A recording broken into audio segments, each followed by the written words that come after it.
Hi, this is AJ. Welcome to the vocabulary lesson for healthy heart. Let's get started. Our first word is fibers. Fibers. So in the story, there was a quote from Herman Melville. It said, 1,000 fibers connect us with our fellow man. Fibers are really like strings, basically. It's just strings. It's just long strings. Usually we talk about fibers, for example, in clothing. So if you have, your clothes are made of lots of little fibers that are woven together, that are put together. Each individual string is a fiber. It's a fiber. So he's saying we are connected by 1,000 strings. So obviously not really, but if you think about it kind of poetically, it's a metaphor. So you can imagine that we're connected in 1,000 different ways to other people. We cannot be separate. That's what the quote means. All right, and then next we have the phrase moved by. And the sentence says, perhaps this explains why we are often moved by people caring deeply for one another. Now, you know the normal meaning of move, to move. But to be moved by something. I was moved by the movie, for example. It has a different meaning. When you say, I was moved by something, it means that you felt strong emotion. It made you feel emotional. Usually kind of not kind of positive emotions, not negative emotions. So you say, for example, you go to see Titanic, the movie Titanic, a romantic movie, and you say, oh, I was moved by that story. Right? It means it made you feel very emotional. Maybe you cried and it was so, powerful. It was a very emotional story. So you say, I was moved by the story. The story made me feel emotional. Strong emotions. So in this quote, it says, we are moved by people caring for one another. So when we see two people who care a lot for each other, they love each other a lot, right? We are moved. It means we feel strong emotion also. Just seeing them. Just seeing two people who are very kind to each other, who love each other a lot. If we just see them, we also feel some kind of strong emotion, right? We are moved by them. They make us feel strong emotion also. All right, our next word is implication. Implication. And the sentence said, there are also medical implications to whether we think of others or only of ourselves. There are medical implications. An implication is a consequence or a result of something. So there are medical consequences. There are medical results. There are medical implications. If you think only about yourself, then the implication is you will be less healthy, you will have more of a chance to have a heart attack. That's the implication. That's the result or the consequence. If you love a lot of people and you're always contributing to other people and giving, the implication, the result, the consequence is you will be healthier. Your heart is actually stronger. So again, implication. An implication is a consequence or a result. It has other meanings, but in this situation, it means consequence or result. Implication. All right, our next word is to tape, the verb to tape.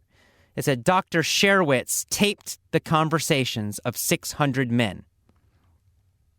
Now here, the word tape means to record. We're using it as an action, as a verb. So to tape a conversation means to record a conversation. And it comes from the old, cassette tapes, which are gone now, right? Now we all use CDs and MP3s. But in the past, we had actual tapes, right? Magnetic tapes, cassette tapes. And that's how we recorded. So now we have this verb, to tape, means to record something. I taped the movie means you recorded the movie on your DVD player or on your cassette player. Or I taped the conversation means I recorded the conversation. All right, our next word is ingenious. And the sentence says, counting the times a person said I was an ingenious way to measure selfishness. So ingenious means clever. Clever or smart. And it usually describes an idea or an action. Sometimes a person, but mostly we use it to describe a plan or a strategy or an action or something like that. So an ingenious way means a clever way, a very clever way. So counting, he listened to these conversations, he counted every time they said I. 1, 2, 3, he counted it. So measuring the number of times they said I was an ingenious way to measure selfishness and an ingenious way to measure their risk for heart attacks. Because the more times they said I in conversations, the higher their risk for heart attack. So it was a very clever idea, right? A very clever way to measure this. An ingenious way. So again, ingenious means clever. Ingenious, clever. Ingenious, clever. Our next word is self-absorption. So this was an ingenious way to measure self-absorption. Of course, self means, yourself. Me, I. Absorption here means you are totally focused on. So it means totally focused on yourself. Self-absorption means totally focused on yourself.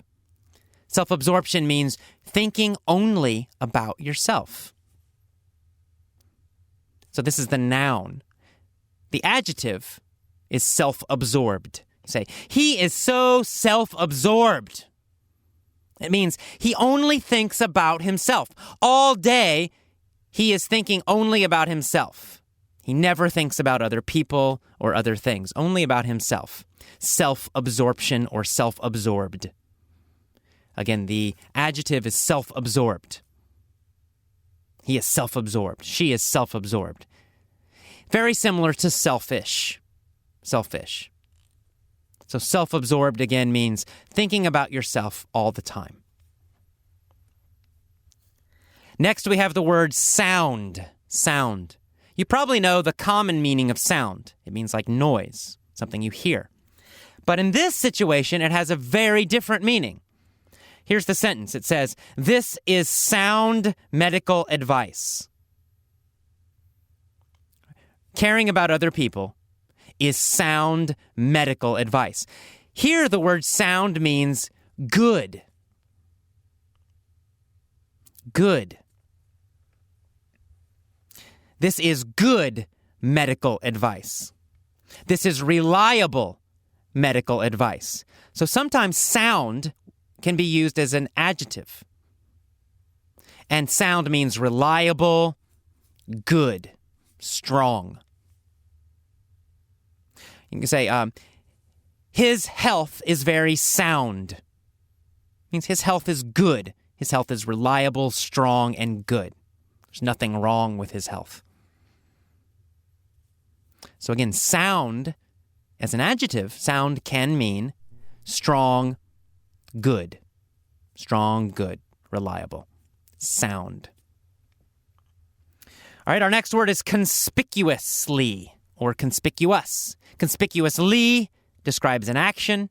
Conspicuous describes things or people.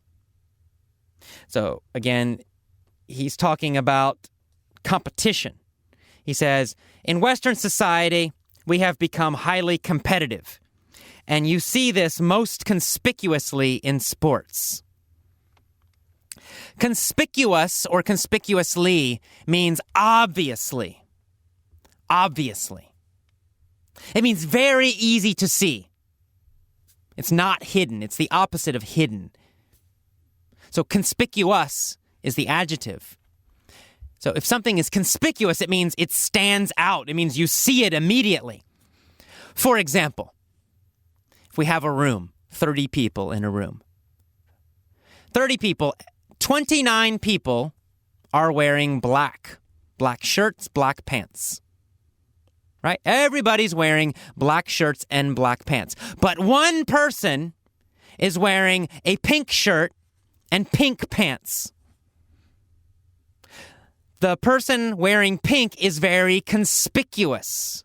Very conspicuous, right? You see them. Everybody will focus on them. They are conspicuous. They are very obvious. They stand out.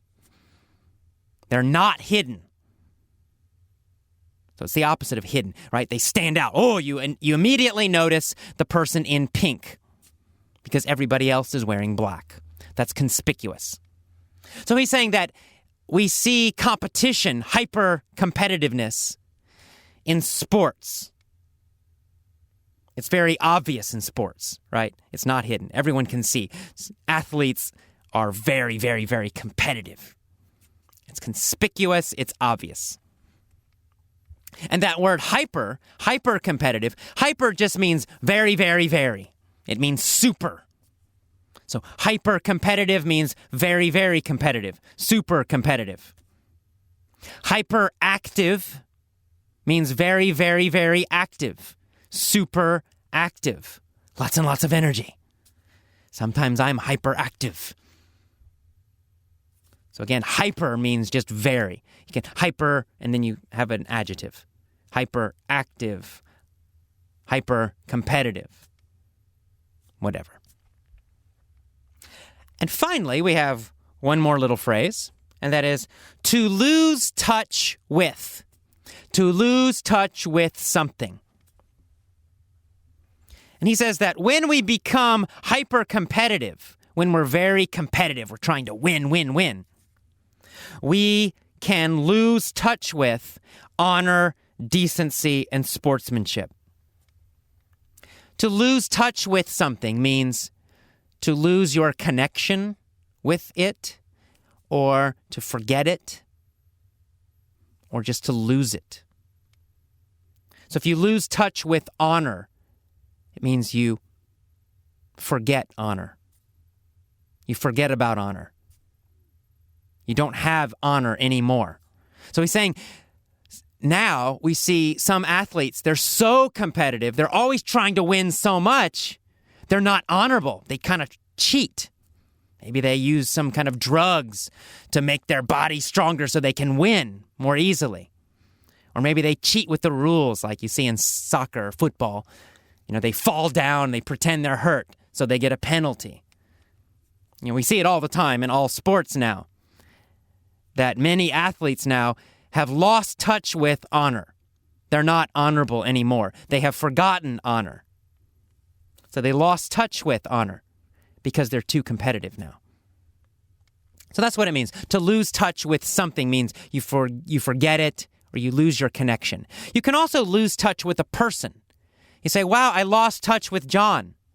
It means John maybe before was a friend, but now you lost contact. You don't call him anymore, and maybe he moved. You don't have his phone number anymore. You don't know how to contact him.